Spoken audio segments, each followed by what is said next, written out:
What is CLG? Remember, chronic low-grade inflammation. What does it look like? It could look like this. It could look like heart disease. It could look like high cholesterol, blood pressure, stroke. It could look at like mood disorders or depression or even anxiety has been correlated and linked with chronic inflammation. Brain issues, and we're going to talk specifically about the brain, but brain degeneration, Alzheimer's, senility, obesity, diabetes, cancer, joint pain, swelling, arthritis, atopic disorders like allergies, asthma, eczema, acne, poor recovery. You just don't heal fast. You're sore all the time. Your immune response is slow. This is what inflammation does in the body. This is why it's so important to keep chronic inflammation down in the body. What causes it?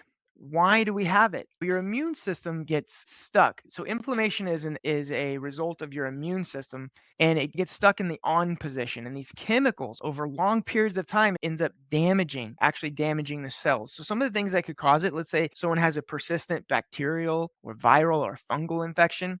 Maybe somebody's gut bacteria is totally off. You've heard you're supposed to have a good flora in your gut. If that flora is not where it needs to be, or if you have inflammation in your gut, that could throw your gut off. We're going to talk about that a lot more because that could lead to brain issues as well. If you have gut issues, it leads to brain issues.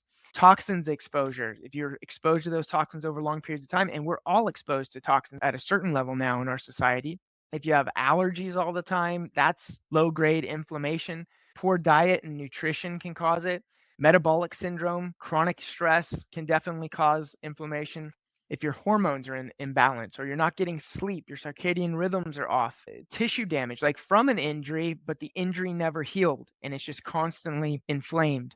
Imbalances, this is a big one too. We're going to have several slides on this in just a second, but your omega 3s and your omega 6 fat intake is way off. And that's a big one in today's society.